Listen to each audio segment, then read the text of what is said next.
Welcome everybody to the College Credit Plus presentation. I am Brandy Burr. I'm one of the counselors here at Clay, and I am the coordinator for CCP. So even if your child is not at Clay and you are going to be at Facet next year, I'm still the coordinator, so most questions will probably come through me still for CCP. Tonight's presentation, I'm just going to lay this out here in advance. It is long. We have a lot of information to cover. We want to make sure that you are fully aware of what you're getting into with CCP, the pros and the cons. We have added to this presentation throughout the years, and part of the reason for that is that we've had parents come back in the past and say, I didn't realize that this was for class. So we want to make sure that you know everything before you decide to pursue this for your child. I've been told a couple of times that this presentation focuses more on the negative than the positive, and I definitely don't mean for that to be. To be honest, my own children will probably do CCP when they're old enough. A lot of our administrators' kids do CCP. So it is not that it's a bad program, and I don't mean for the presentation to sound like that at all. Rather, I just want you to be informed of what the potential cons are so that you don't have any reason to think, I wish I would have known that before I got into it. So please don't think it's a negative thing. I encourage CCP, it's a good thing, but I do want to make sure that you're just completely informed. So this presentation, you have an intent to participate form in front of you, and I'll explain what that is here in a minute, but kind of a real brief summary of every slide is included on that form in front of you, and you have a note sheet. If you don't have one, you can grab them in the back. This presentation is going to be live streamed right now, and it's also going to be available on the website. So if you want to go back and review the PowerPoint, you are welcome to do that after tonight's meeting. The intent to participate form that you have in front of you, once you have heard everything about this presentation, you would need to sign that form and get it back to me or your student's counselor by April 1st in order to participate in the program. So that sheet is basically a summary of everything we talk about today, and then at the end you will choose what option you want, and we'll talk about what those options are, and you have to get it turned in by April 1st. So what is College Credit Plus? This is a program that is open to students in 7th through 12th grade, and it is an opportunity for them to earn, this microphone is very temperamental, so sorry. It's an opportunity for them to earn high school and college credit at the same time. So they take one class, and it counts for high school credit, and it counts for college credits.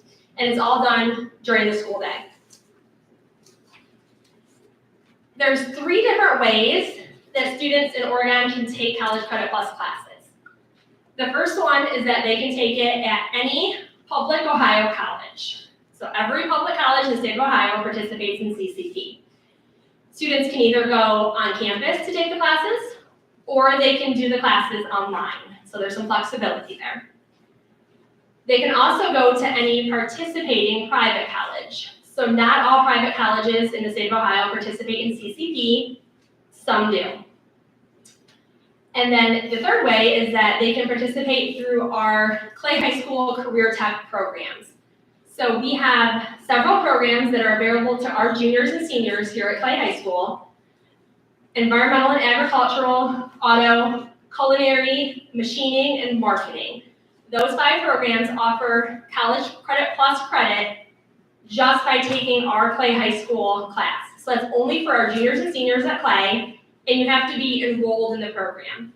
So right now, our school counselors are in the process of scheduling all of our students. If your student is scheduled into one of these programs, there is an opportunity for CCP credit. If they're not scheduled into one of those programs, you would have to talk to your student counselor to see if there's any openings and if we can add your child into that program. Students can do any combination of full-time to part-time CCP. So we have students who never set foot in Oregon schools and they go full-time to the college campuses or full-time online. We have a lot of students, most of our students, who do a hybrid where they have part of their day in Oregon schools and then they do part of their day through College Credit Plus.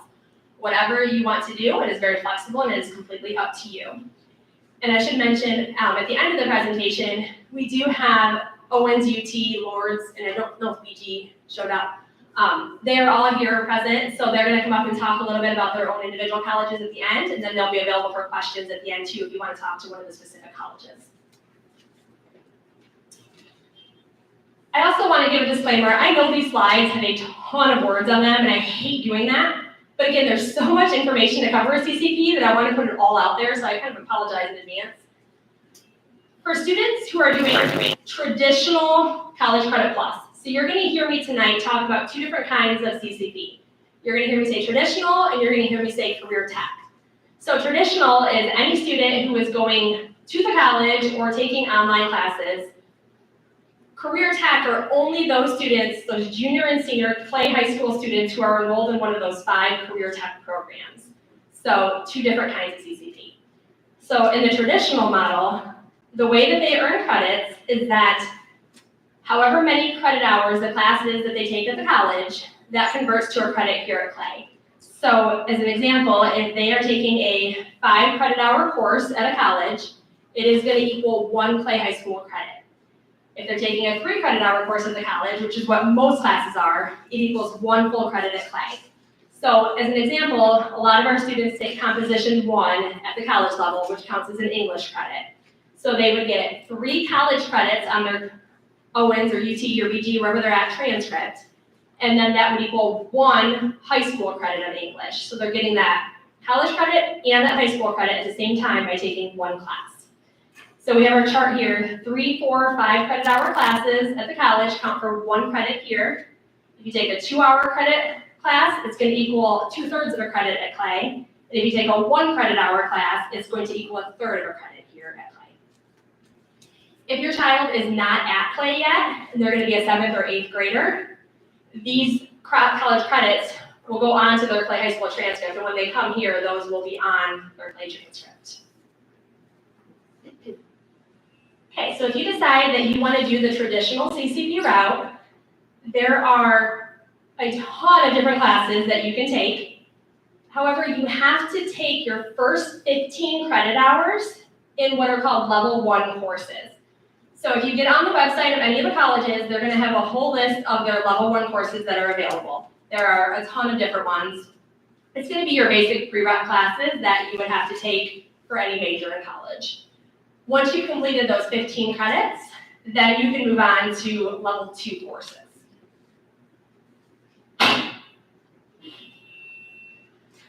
Okay, so then the other CCP that we have is our career tech for those juniors and seniors in those programs. For these programs, it's really cool because they are getting college credit not by doing an online class and not by going to the college campus. They're getting their college credit just by sitting here at Clay High School, taking our career tech program with our career tech teacher. So there is nothing different that they have to do to earn their CCP credit other than to sign up for the program. So there's no additional coursework, there's nothing, no additional projects, nothing like that. So in this example, let's say that we have 2 students, Easton and Ellison, they're both taking the exact same class. They're in, let's say, marketing for next school year. They sit in the same class next to each other, they learn the same content, they both end up with an A in the class, but one of them signed up for CCP and one did not. Ellison's getting free college credit, Easton is not because he did not sign up for the program. So again, no additional work, which makes career tech CCP pretty cool. For these students, their college credits aren't going to show up on their transcript. What it's going to say is it's going to say CCP marketing or CCP auto on their Clay High School transcript, and then they're just going to get their high school credit. Their transcript is, their college transcript at Owens is going to show their credit. So all career tech CCP is done through Owens Community College. These are the classes that our career tech students receive. So on the left, you're going to see their fall classes. On the right, you're going to see their spring classes. Junior agricultural does not have any CCP credits attached to it. Seniors do for the spring semester, so you'll see they get 4 credits through Owens, and so on. Junior culinary, nothing for first semester, but second semester they do. So junior ag is the only career tech program in these 5 that does not offer any CCP credit. You have to wait until senior year. All the other programs offer at least some 1 semester. You're underneath this. moving a little bit and see if I move away from the speaker, if that helps. Okay, so am I blocking anybody if I'm this close? Okay. So who pays for CCP? There are a couple options, which we'll talk about. If you are going to a public Ohio college, you will not be charged for any tuition, textbooks, fees, nothing like that. It will be completely free to the student. If you go to one of the private colleges that participates in CCP, they may charge a fee. It's up to that college. If you're participating in our Clay High School Career Tech program and signed up for the CCP program, it will again be free to the student. There will be no cost. There are two different financial arrangements that we need to talk about. There's option A and option B. I would imagine that 99.9% of you are going to be here for option B, but we're going to cover option A as well, just in case. This is where a student can choose to self-pay. So if you want to pay for this CCP credit, you do have the option to do that. You have to choose this option within 14 days of the college class starting. And you do that by notifying your counselor, and you would notify the college that you want to self-pay. In this situation, the credits received will be recorded on both the high school and the college transcript, or if the student chooses, it can be just on the college transcript and not on the high school. So the advantage of self-paying is that if you don't want that grade and that credit to show up on your high school transcript, it doesn't have to, that's up to you. The student would be billed directly from the college in this option. Option B, which is what I'm assuming all of you are here for, is where it would utilize state funds. Oregon Schools is going to pay for all of this college credit. In this option, again, private colleges may still charge, but public colleges will not. When you choose option B, you are going to automatically receive high school and college credit. So you don't have the option to only have it go on the college transcript. It will automatically go on to both the high school and the college transcript. And students are going to be automatically enrolled in this option unless you tell us otherwise.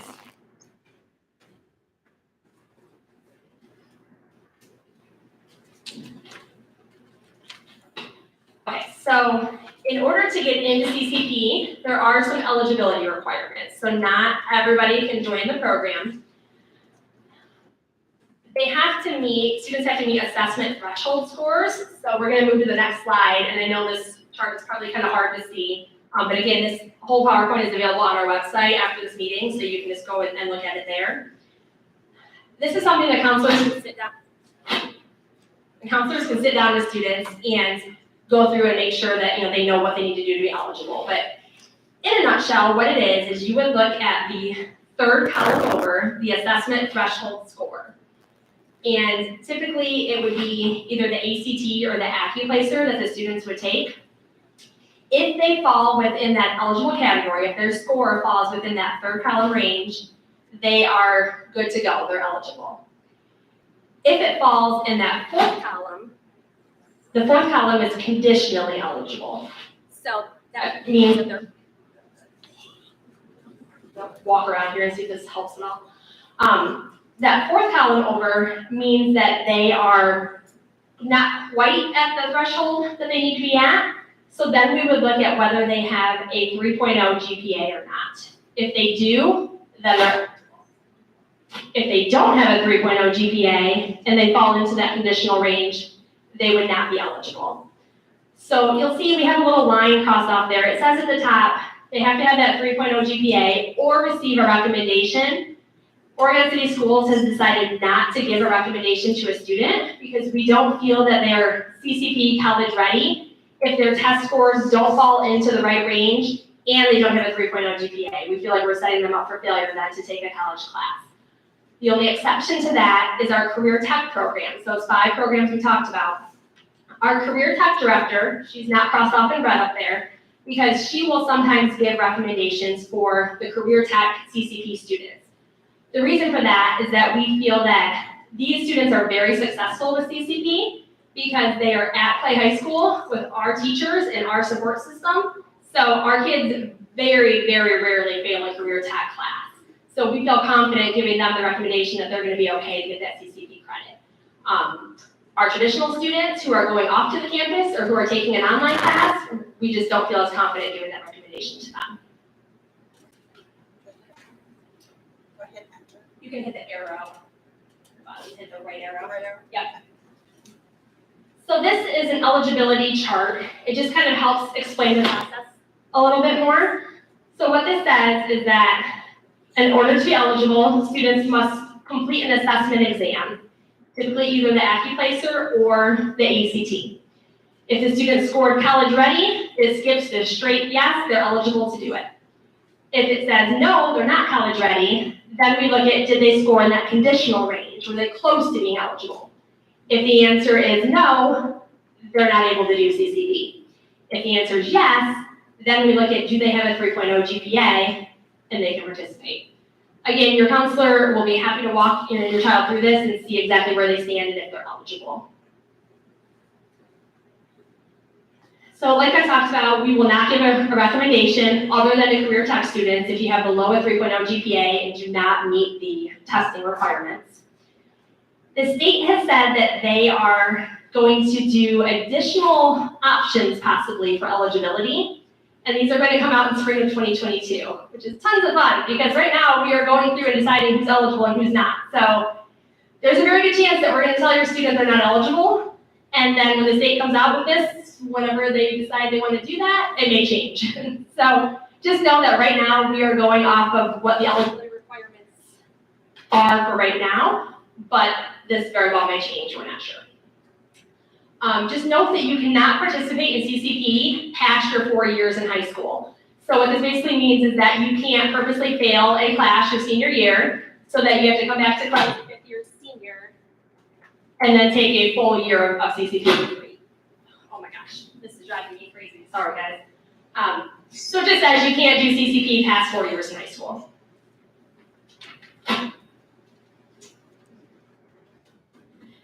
Oregon will do whatever we can to assist your students in getting admission to the CCP program. So this may include providing transcripts, report cards, standardized testing, whatever the colleges need to admit that student.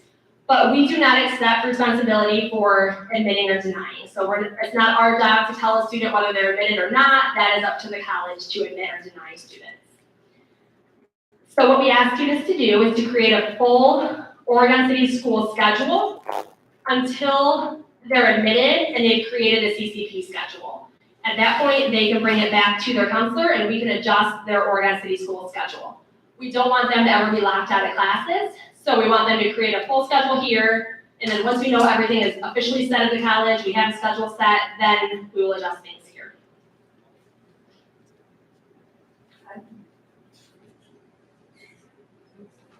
Okay, so if a student withdraws from a CCP class, the student will be re-enrolled in whatever Oregon City School classes they had previously scheduled. So we're going to create a schedule for them right now. When they drop to CCP classes, we're going to print out their original schedule. And if they decide that they want to drop or withdraw their CCP classes, we're going to put it back in those original classes. Please know, this is probably one of the most important things I can tell you, that it is the student's responsibility to notify us when they drop or withdraw a class. The colleges do a good job of telling us, but sometimes it is missed. And if we don't know that your student dropped a class, it creates a lot of issues. So we had a student this year who was a senior who dropped a core class and did not alert us. So by the time that we caught it, we were almost 3 weeks into our semester, and we had to add that onto their schedule. They were behind on classes. It's a mess. Please, please, please, if you drop a class, or even if you add a class, talk to us to make sure that we know exactly what you're doing and that you still are meeting your eligibility requirements or your graduation requirements. We will make every effort possible to accommodate students with their schedules. However, scheduling conflicts are bound to happen. So what I mean by this is that we may offer a class like humanities. It may be offered 1 or 2 periods in the day and that's it. So maybe it's offered periods 3, 4, and that's the only option. If your student wants to take a class on the college campus at 10 o'clock in the morning and it interferes with our 3rd and 4th period, we will not revise our master schedule. We will not change around the period that our classes are offered in order for your student to do CCP. We also will not overload classes. So we have students who think they're going to do, like they'll sign up for, say, for Comp 1. and then they decide to drop it, they change their mind, and they come back to us and say, okay, I want to be re-enrolled in the English class. Great, but the problem is that now it's full. So that we run into that sometimes, we won't ask a teacher to take extra students at that point. We would have to try to find an alternative arrangement for that student to get that English credit. There's a credit limit for CCP. So throughout the course of from 7th grade through senior year, you can only take a total of 120 credits. Okay, hopefully this will be better. You can take a total of 120 credits total from 7th grade through senior year. So that's 120 college credits. Each school year, you can take a maximum of 30 college credits. So this gets a little tricky when you're taking a combination of Clay High School or facet classes and combination of Oregon classes and CCP classes. There's a formula which, what it says is that we have to look at the number of high school credits that they're taking, or the number of OCS classes that they're taking. We multiply that by 3, we subtract that from 30, and that tells us how many CCP credits are available to that student. I will tell you that every single semester, we have students who are right at the limit or who go over. And in that case, we have to call them down and say, you are over on credits, you are going to have to self-pay if you do not drop a class. So it is very important that students are paying attention to this. I know the formula can get confusing, so please just call your school counselor. If you don't know if you're over on credits, call us, and we would be happy to walk you through this. It gets really confusing when they're in career tech programs, so I'm not even going to try to explain that credit conversion. We will go through all of that, but if you have any questions about if they're going over on credits, just reach out to us and we can let you know. Okay, so we need to talk about College Credit Plus and GPA, what that looks like. So students who are enrolled in that option B, where we're paying for the CCP classes, for the traditional kids, not our career tech kids, they will receive the letter grade that's issued by the college, not the percent.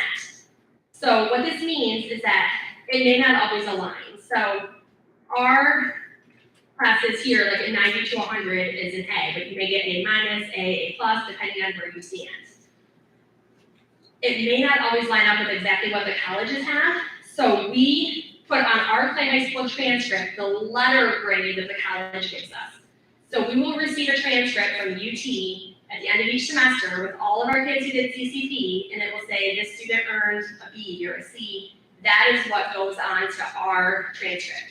So even if they got a 90%, and for us that'd be an A minus, but what the college sent us as an A, it's going to be an A on our transcript. We follow what the college says for their letter grade. So it's a little bit different with our career tech CCP. For these kids, they're here on our campus with our teachers. So for us, these kids are going to receive the percentage grade issued by their teacher because it's just like any other class. Now that being said, all of our career tech CCP goes through Owens. They don't issue pluses and minuses on their transcript. So if a student is sitting in ad with Ms. Wolf and they get a 90%, they're going to have an A minus for us on our high school transcript. On the Owens transcript that they're starting, it's going to be an A because there's no pluses or minuses. So they don't always match up perfectly.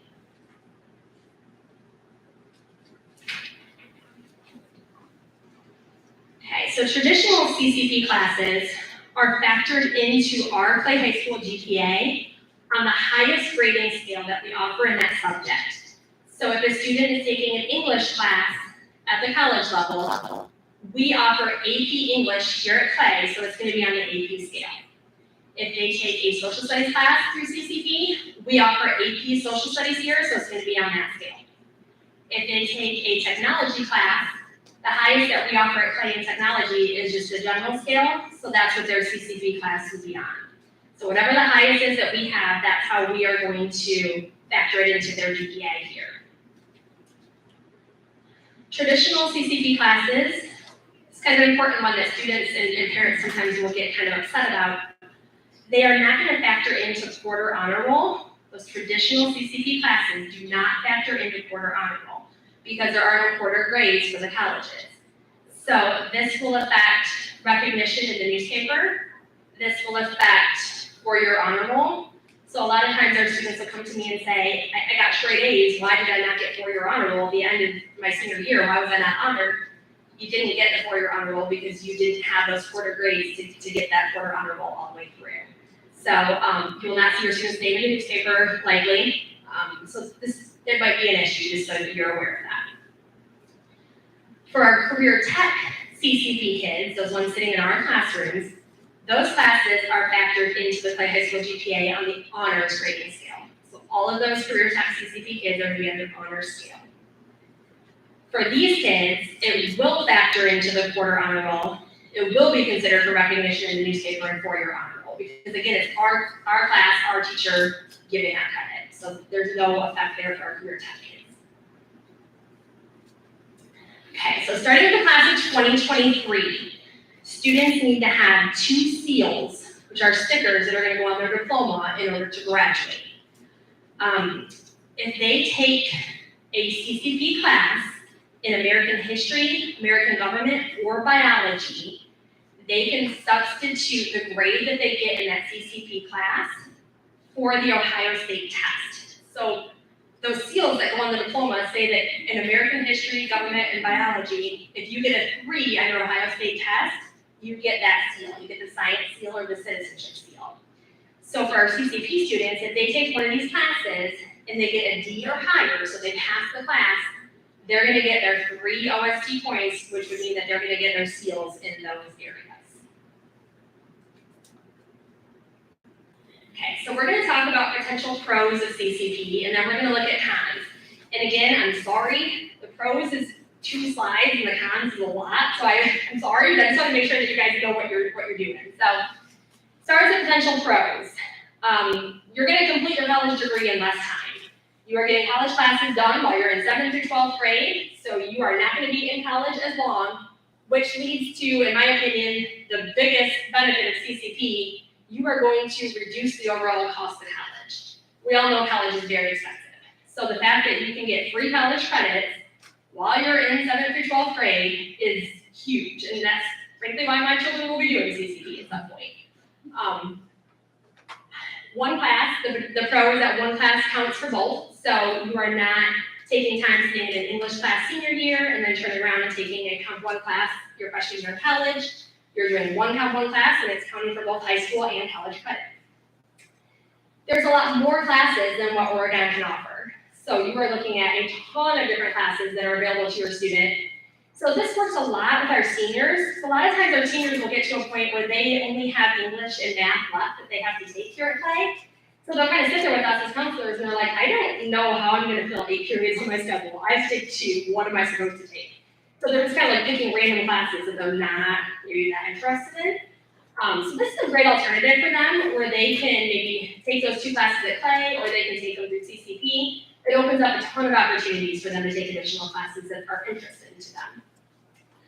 Another potential pro is that students can experience more diversity. So you're going to see students of all different walks of life maybe than what you're sitting next to at Clay.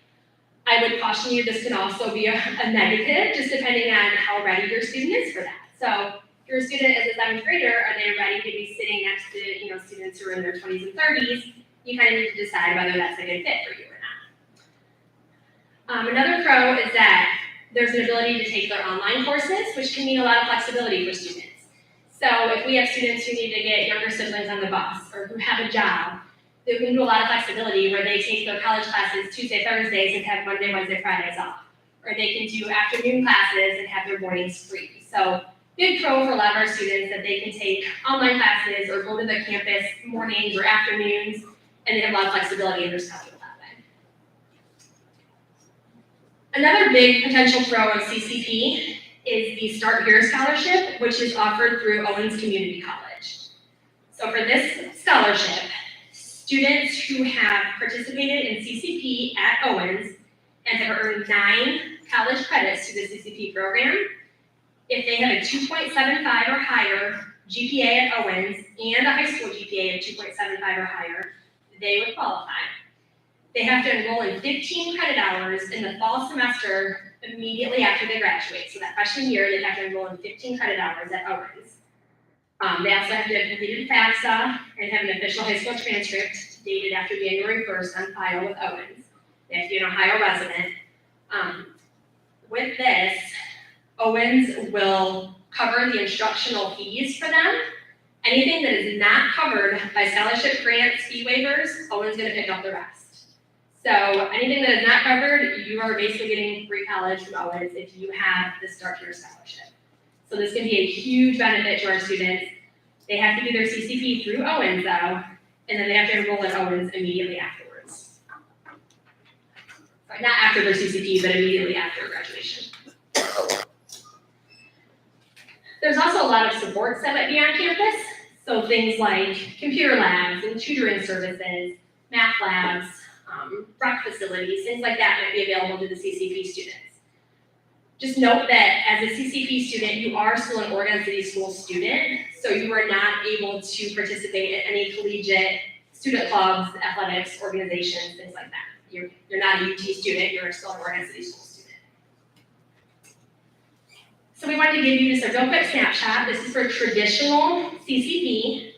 We had this current school year, 21-22 school year. We have 3 colleges that our students are attending. They're at BG, Owens, and UT. We've had Ohio State, we've had Mount Vernon, we've had Lourdes, we've had other colleges in the past, but just these 3 for this year. We have about 72 students that are doing the traditional College Credit Plus route.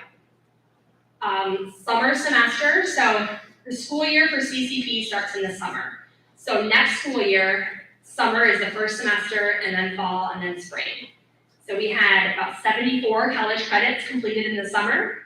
We had 229 attempted in the fall. I shouldn't say completed. We'll talk about that in a minute, but attempted. And then we had about 332 that are being attempted right now. If students pass all these classes, that's approximately $228,000 saved by our students this school year in traditional CCP. So huge amounts of money are being saved by this program. Quick snapshot of Career Tech CCP. That's only through Owens. That is the only option for students in this program. We have 61 of our students participating. Summer session is not available for Career Tech because it's done during our school day. So in fall, we had 114 credits attempted, and in spring, we're going to have 168. And this equals about a $45,000 savings by our Career Tech CCP kids. So now we're going to talk about the cons. So here we go. The first con for me is that students are often removed from the Oregon environment. So particularly our kids who are going full-time, but even our kids who go half-time. They may not be here to hear announcements. They're not here for class meetings. They're not here for pep rallies. They're not here for a lot of what's happening during the day. So they may not always know what's going on. It's going to be really important for these kids to make sure that they're keeping up to date. They're checking the announcements that are sent out every day. They're checking in with their counselor once a week or once a month just to make sure that they know of anything that they need to know about. But it can be really hard for some of these kids to keep up on everything at the college and at their Oregon school. Students who are attending on-campus classes have to provide their own transportation. For me, this one would scare me for my kids. They have to drive to the college campus and they have to find parking and they need to, walk in on their own, and they have to drive in inclement weather because the colleges very often are not delaying and are not closing when Oregon is. So you are still going to be responsible for being on that college campus, taking that class if you choose the on-campus route, even though there's snow on the ground and Oregon City Schools is closed. You're still responsible for being there. Students also have to abide by the academic calendar set forth by the college, which is probably not going to line up, definitely not going to line up with Oregon. So if you have a spring break planned when Oregon's on spring break, your child is not going to be on spring break at that same time. They're going to start later than when Oregon City Schools start, which for me would be an issue. Owens, correct me if I'm wrong, but I think Owens started January 31st of this year. So for an entire month, if students are doing full-time CCP, they have nowhere to go for a month. Our students are starting back on January 3rd. So just a lot more maybe free time than what they would have otherwise, and their calendars don't line up, so.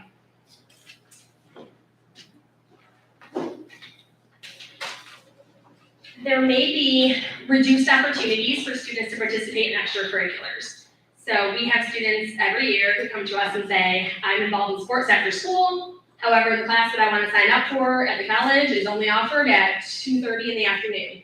Well, that's a problem. You're not going to be able to be here at 2:30 for practices. So sometimes they have to choose between taking a different class at CCP or their extracurricular that they're involved in. Students I have on here will likely have to make sacrifices. I would say they will 100% have to make some kind of scheduling sacrifices.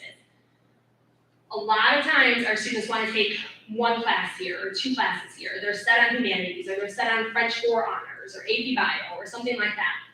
A lot of those classes, especially when you get into like the specialty classes and the honors higher level classes, are offered one period a day. When it's only offered one period, there is zero flexibility. So that means that you cannot take a class during that time. So if that happens to be a 4th period class, you are smack dab in the middle of the day that you have to be here at Clay, which it makes it tough then to fit CCP classes on campus into your schedule. Students are not allowed to leave early or arrive late. So we get this all the time where students will say, is it okay if I schedule the CCP class? I'm only going to be like 12 minutes late to my Clay High School class. No, that's not okay. We will not accept that. You are expected when you are assigned a class to be in a Clay High School or organized high school class for the entire time. There's also undoubtedly going to be increased student responsibility for learning. When they are in an Oregon school, their teacher knows them, their teacher is hounding them, their counselors are calling them down and saying, why are you failing this class and what's happening? That is not going to happen at the college level. So I don't care if your student is in the 7th grade or in the 12th grade, when they are doing CCP, they are considered a college student. You as a parent are not going to have access to their records. You are not going to know what they're getting grade-wise because they are considered a Clay High School CCP student. You cannot call their college advisor and ask how they're doing in classes. They will not give you that information. So that is a lot of responsibility on the students to make sure that they're communicating with their professors because those professors will not communicate with the parents. There is also a lot less time for them to meet with their professors. They may be sitting in a huge lecture hall that has 200 students. That professor is not going to know who that student is. Sometimes it may be in smaller classes depending on where they go. It may be that the only office hours that professor has is during the time that they have a Clay High School or a FACET class, so they can't go to their office hours. We've had students all the time who come to us and say, I emailed this professor and they're not emailing me back. I don't know how to communicate with them. I don't know how either. I can't make a college professor communicate with you. So a lot of responsibility on the kids sometimes. The counselors and administrators are not always given access to CCP grades until things are final. So some colleges are good about this and they will send midterm grades.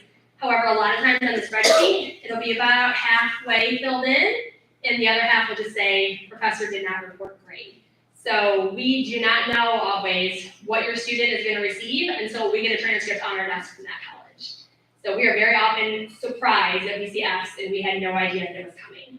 And you as parents had no idea that it's coming.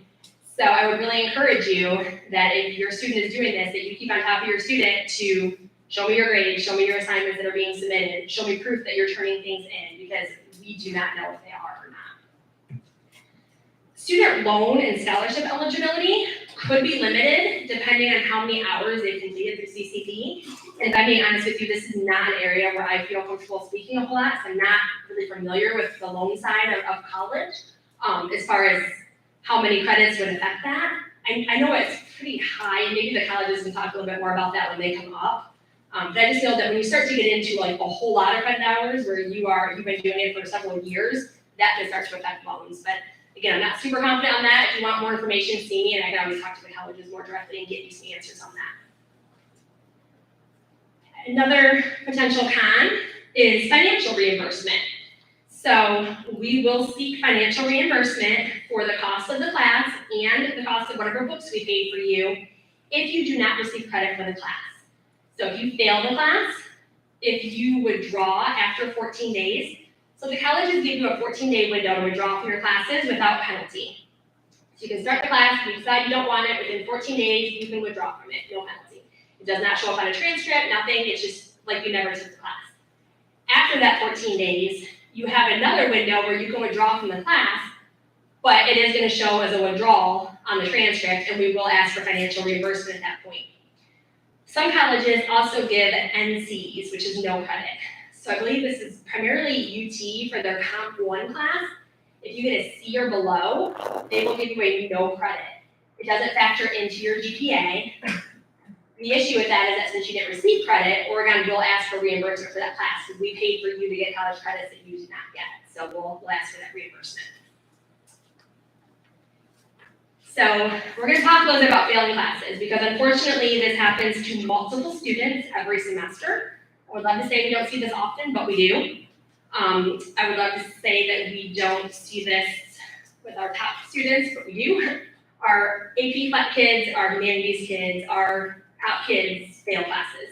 And there's a whole bunch of reasons we're going to talk about here in a minute. But if you fail a CCP class, you receive an F, it is going to show on both the high school transcript and the college transcript, and it's going to be computed into both the high school and college GPA as an F. If you withdraw after that 14-day window, you're going to receive a W on both the high school and college transcript, but this is not going to be computed into the GPA.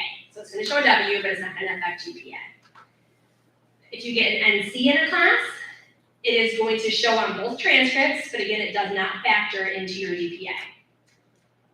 Again, like I said, we'll seek reimbursement if you don't get a passing grade, and we will hold your transcript and your diploma until all fees have been paid. So we, unfortunately, every year have seniors who fail second semester classes, and we find it out in May, and they owe hundreds to thousands of dollars, and they are now responsible for paying for that with maybe a 2-week turnaround before they can graduate. So something to consider, there can be serious financial reimbursement asked if your student doesn't pass the class.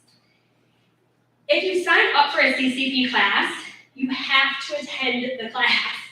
So we get students, a handful throughout the years, who have signed up for a class and then they fail it. And we ask why, and we're like, I didn't go to the class, I decided I didn't want to do it. Okay, well, you can't decide you don't want to do it. If you sign up for a class, you have to be there. If you don't want to be there, you need to withdraw from it within those 14 days. So please don't sign up for a class and then just change your mind and not show up, because you will fail the class and you will be financially responsible for that. So I want to look at fees really quickly, just because I want you to have a little bit of a perspective. And I'll be honest, this is from this fall semester, and these are probably some of the lowest fees that I've seen. So our students actually did pretty well this past semester. We had 5 students who did not pass a class. There were 8 classes withdrawn or failed.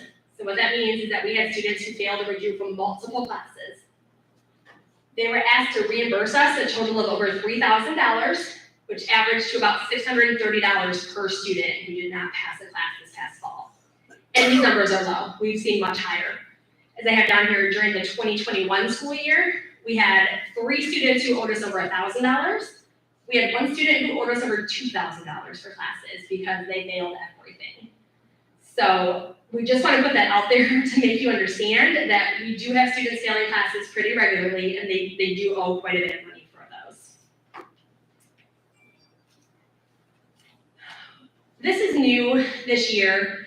We have to put something into our slideshow saying that your student may experience mature content in their classes. So you really need to think about whether your student is ready for that. As an example, there's art classes where students may need to draw nudes, things along that line. So you may experience mature content.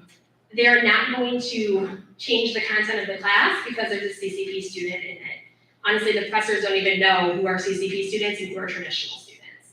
So just keep that in mind, that they may experience something that will make them uncomfortable. CCP students and parents will now have to sign a permission slip through the college when they apply, acknowledging this fact that there may be mature content in the classes. So here are some testimonials of our students. We sat down and we said, okay, we have a ton of students failing classes, we need to figure out why. So we got them all down and talked to them, and these were just some of the reasons why. So they said there was a language barrier between the professor and I. English was his second language, and he wrote half of his notes in English and half in a different language. I struggled with that. That makes sense. There was little to no communication with my professor, even though I reached out several times. I emailed him over and over, he never responded. We hear this quite often, honestly. Student turned in an essay which received an F, but was told that he received an F because he wrote on the wrong topic. They didn't have a chance to redo the essay. There's not going to be that flexibility like there might be in the high school or facet level at the college level. A student was having difficulty navigating the online Blackboard system, and they didn't realize that they had assignments due until they were already past the deadline and no late assignments were taken. Student turned in a major assignment, but the professor had no record of it, so they wouldn't let them resubmit it. The student was too overwhelmed balancing their Clay High School classes, their extracurriculars, their sports, and their CCP classes that they were taking online, and they felt like, okay, the online classes are the easiest thing to push aside. So they did, and they ended up failing the classes. Some students just felt like they took the class too early, they just weren't ready. And I had a student this year who said, I was a camp counselor for 6th grade, and I didn't do my CCP classes while I was there, so I failed. So this is an issue for a lot of our students who want to go be camp counselors for the 6th graders. They have to choose, are you going to miss your CCP class or are you going to be a camp counselor? If a student does not do well, they are going to be placed on CCP probation. So what this is that if they earn below a 2.0 GPA in their college classes, they are going to be on probation. This means, or also if they withdraw from 2 or more classes, they'll be placed on probation. So when a student is on probation, they cannot enroll in more than one CCP class the following semester, and it cannot be in a subject area where they receive their D or their F. If they're able to raise their GPA to above a 2.0, they'll be taken off of probation and they're just a traditional CCP student again. Then we have CCP dismissal. So this is for students who meet the definition of probation for 2 consecutive semesters. They tried again, they did not raise their GPA, they will then be dismissed from the CCP program. We'll go back one, yeah. So some responsibilities of our CCP students. We expect them to follow all rules and regulations of both our handbook and the college handbook. Students are not permitted to remain on Oregon's campus when they have a CCP class scheduled.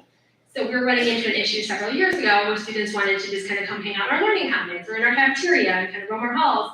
We need to know where you're at for safety purposes. So if it says CCP, we are expecting you to be off of the campus. If you don't have a ride and you're doing an online class, then we can assign you into a study hall so that we know where you're at. You can work in your CCP class here on campus, but you need to be assigned into a room to do that so we know where you're at. Students must alert their counselor immediately. If they add, drop, or withdraw from a class, you need to make sure you're meeting your graduation requirements. And like I said, students are responsible for their own transportation, so we will not bus students to a campus. Some more responsibilities. Students have to talk to their counselor to make sure the classes that they're choosing count for graduation. I had a student just this past semester who I said, hey, we need to get econ on your second semester schedule. You didn't end up doing it first semester. And he's like, no, but I did. I took this class. This is not an econ class. It's a social studies class. It's not econ. So you need to make sure that you're talking to your counselor to make sure that what you're taking counts for graduation. If a student wants to apply for admission to the college where they're taking CCP classes, so let's say they're going to UT, they're taking on-campus or online classes, and then they decide when they graduate they want to go to UT full-time, they still have to follow the regular undergraduate admission. You're not automatically enrolled in UT just because you did CCP there. Students are responsible for knowing all of the steps and deadlines for CCP, particularly their application. And then they're also responsible for knowing all other important deadlines. So things like, how long do I have to drop a class? When can I withdraw from it without penalty? When are my books due back? It's the student's responsibility to know all of those things because each of the colleges have different deadlines. So it's really hard for us to keep up on it all. So it is your responsibility to do that. So books. Students get CCP books. They go to the bookstore at the college, they tell them they're a CCP student, and they get free books. Oregon pays for it. It is very important, and Ms. Dunsmore can attest to this. We have had so many issues with books this semester, it's unbelievable. It is so important when you get a book from CCP, you need to know if it is rented or purchased. If it is a purchased book, it comes back to Clay High School. If it is a rented book, it goes back to the bookstore at the college. it is really important because when you bring a rented book back to Clay High School, we're gonna say, this is not ours, you need to go back to the bookstore. If you are now past the deadline and you go take it back to the bookstore, they're gonna say, sorry, we're not taking it at this point, you missed the deadline. You then become financially responsible for paying for that book. Okay, so it's really important to know, is it rented or is it purchased, and then what are the deadlines for turning those books in? In this past semester, in fall, we had 7 students who did not return their books properly. It cost almost $1,500 for them. It was an average of $181 per student because they didn't turn their book in the correct way. So you don't want to end up with this kind of fee for not turning your book in. Know if it's purchased or if it's rented. Okay, we're getting to the end, I promise. CCP and athletic eligibility. If you are a student athlete, you still have to be eligible through the Ohio State Athletic Association, Ohio School, OHSAA. In order to be eligible, you have to be passing 5 one-credit courses or the equivalent. For most CCP students, this is not an issue because CCP classes actually count as double. So when you think back to that credit conversion we started with, if you're taking Comp 1, an English class at Lord's, it's going to count for 3 college credits there, which equal 1 full credit for us. Typically, our students get a half a credit per semester, but you're going to be getting 1 full credit, so that would count for 2 classes eligibility-wise. So usually it's not an issue, but I would definitely encourage all of our student athletes to talk to your athletic director to make sure that you are taking enough classes to remain eligible for your sport. Ohio Revised Code says that all males who turn 18 have to register with the Selective Service. This affects CCP because if you do not do that within 30 days of your 18th birthday, you become financially responsible for paying for your CCP class and all fees associated with it. So this is a huge thing. I got an email yesterday from Owens that said, here is my list of students who did not turn in their Selective Service numbers and they're not financially responsible. I think there was like 6 kids on the list.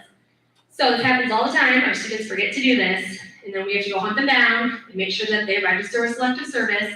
So just keep this in mind that if you are going to be turning 18 and you are a male during your CCP, you have to register with Selective Service within 30 days.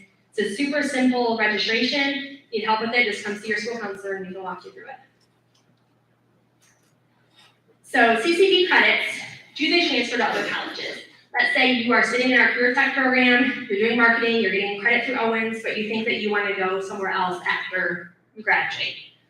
The answer is yes. Most entry-level courses are going to transfer to any Ohio public college. It's not 100% guaranteed, but most of them are going to.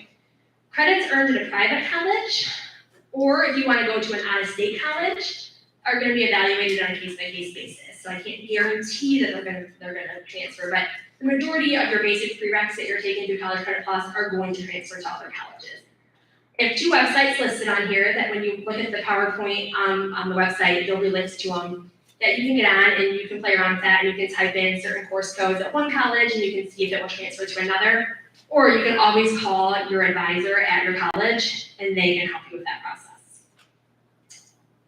Okay, for my seniors, my 2B seniors, we will put all of your CCP credits on our transcript here at Clay. However, we cannot send your CCP transcript to another college. So yesterday I had a student come in and she said, I'm taking my CCP at UT, but I'm going to Lord's after I graduate. I need you to send my transcript over. And I said, I cannot send your college transcript. You have to do that on your own. I can only send a Clay High School transcript. So just understand that if you do CCP classes and you start a transcript at a college, it's your responsibility to transfer that over to whatever college you decide you want to go to full-time after graduation. Okay, so I am going to invite our colleges up at this point. I have Bowling Green, Lord's, Owens, and UT here. Again, BG here. I can't tell. No, okay. So if you guys want to come on up and you can take over and talk a little bit about your own individual college and the application process and maybe the pros of your particular school. We'll start with Owens. It looks like she's leading the pack here.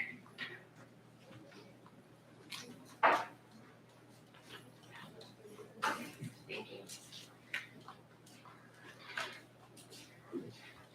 evening. My name is Casey Bailey. I'm gonna keep this really short and sweet for you. There's two pieces of paper back there on my table. One is, oh, yeah. Oh, camera, okay.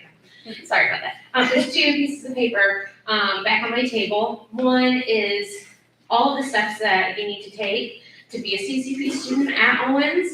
And then the other one is all of the courses that students can take within those first 15 hours as a CCP student.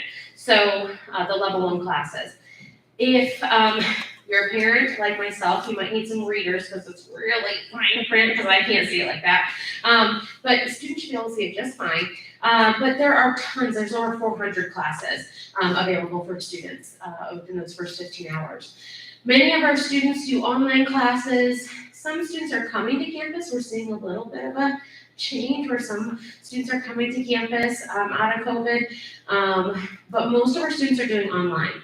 The nice option for online is we have online traditional where students just have to have things completed by their due dates, and then we have online live where students are taught by an instructor, an Owens instructor, during certain days of the week, certain time periods. So it's like coming to campus, but doing it in your pajamas, which is pretty nice. I did one of those classes with my husband during COVID. We took a chemistry class because I'm a glutton for punishment. And I took the chemistry lecture and the lab online. And it was, the instructor I had, his name was Doug. He was awesome. And it was great because we could be on camera if we wanted to. We could use audio if we wanted to talk, or we could use the chat feature. And it was just nice because I can't go to campus and take a class. I'm a mom, caregiver, I can't do all that. But it was nice to be able to be with an instructor that could teach me because chemistry, I didn't even take chemistry in high school. So chemistry to me was such a foreign language. It was nice to have somebody teach me chemistry. By the way, one chemistry done and out, and I'll never take chemistry again, but it was a great experience. I did learn a lot.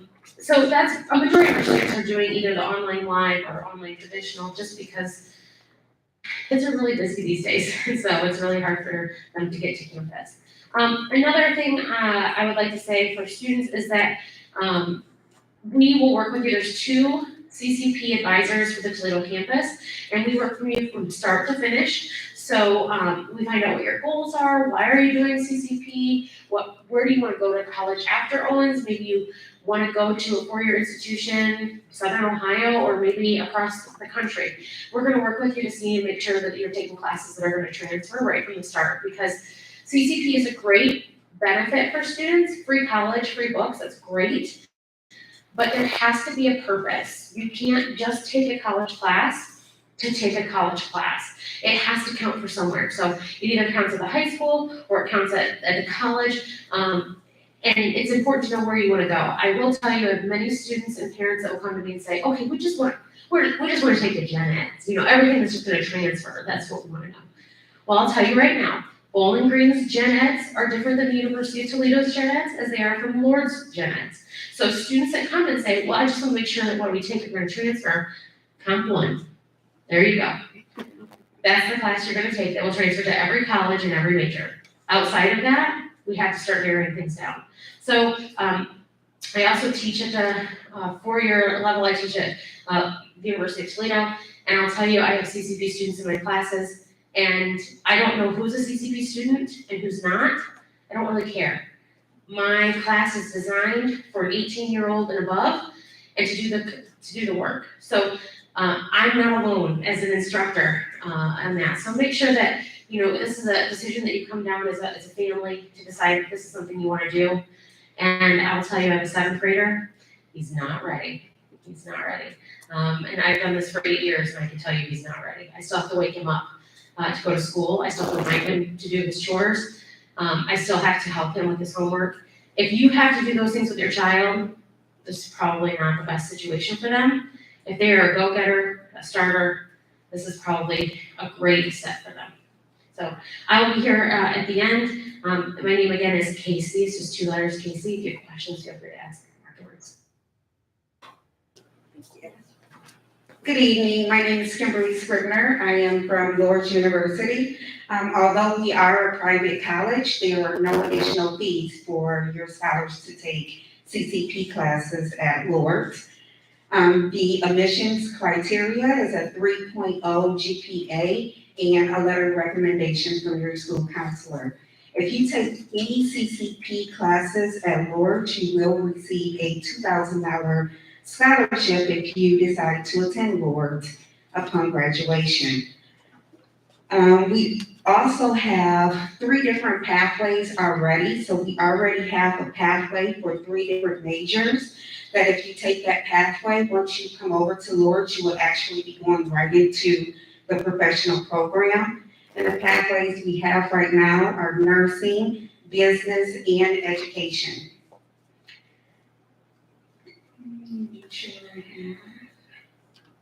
Another good thing about Lourdes is that we do have small class sizes, so it does mirror the high school classes that your scholars take at Clay every day. You will also have access to all of Lourdes support services, our academic center, as well as tutoring. I believe that is it. I am from the education department at Lourdes. I'm filling in for a colleague. We do also have a very new program for our students of color, created to assist in diversifying the educator workforce. And I do have information for that at the back table at the end. So I have information for our pathways, all 3 of our pathways, as well as our new initiative in the College of Education. Thank you. Good afternoon, everybody. My name is Lexi, and I'm an admissions counselor with the University of Toledo. I have previously been the counselor for Clay, so you might have heard of me or have spoken to me before. But I just have a few things to say just about the university. We are a 4-year public, and we're not that far from here. All of our courses are in our catalog are available for CCP students as long as prereqs are met. We do have 85 online level 1 courses. So level 1 courses are the ones that will transfer to any Ohio public.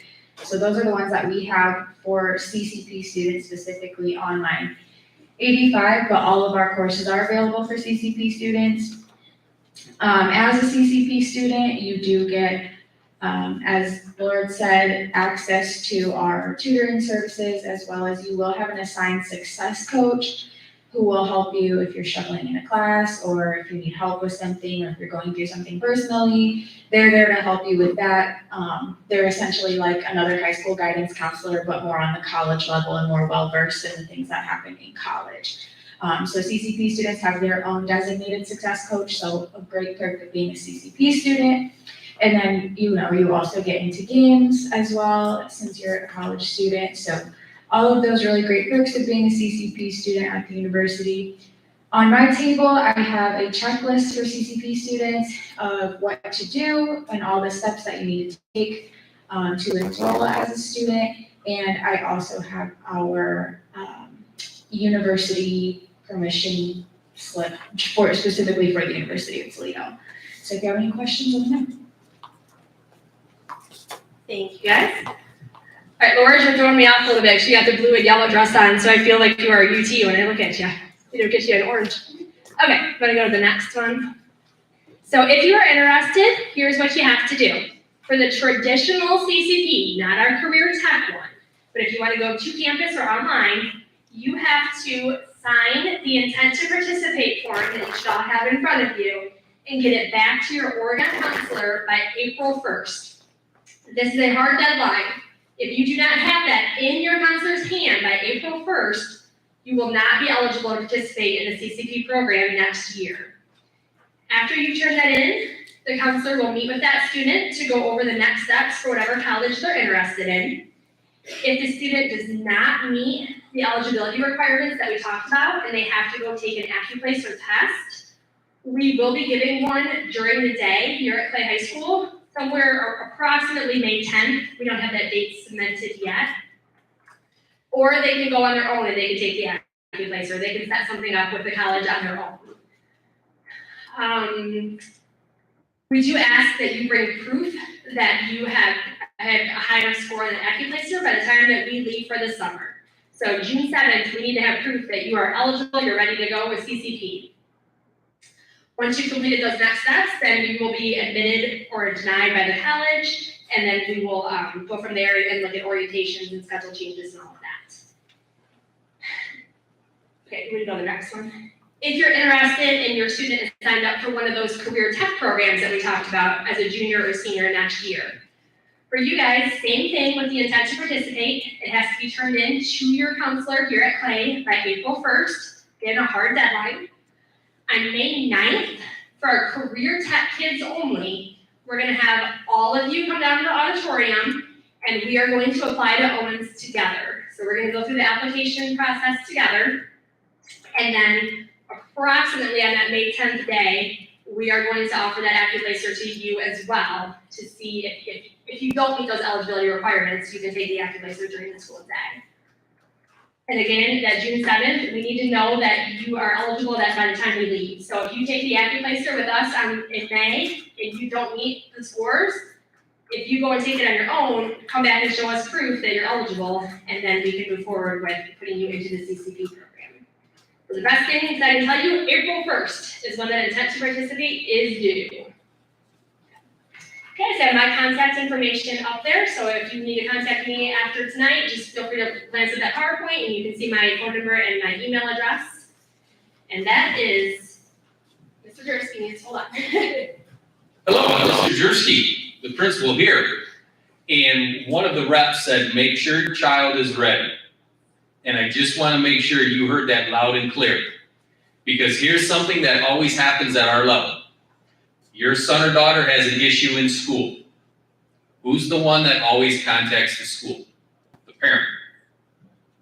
Not always, but 95% of the time the parent contacts the school. Your child is a college student. The professors will not talk to you. They can't due to FERPA.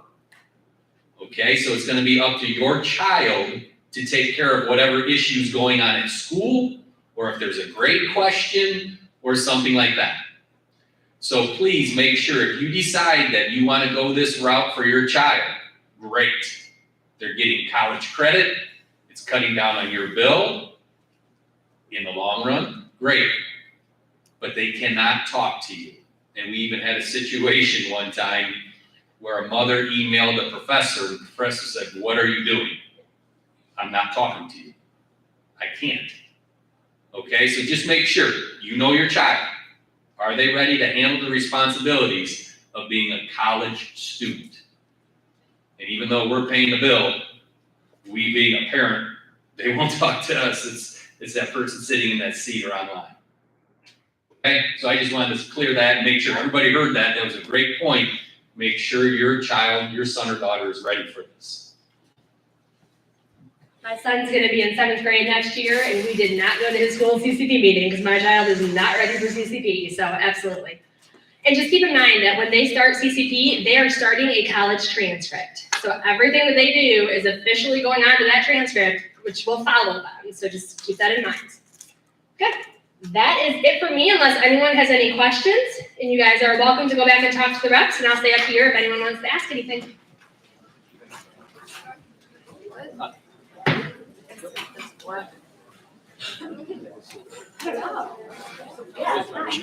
Yeah, my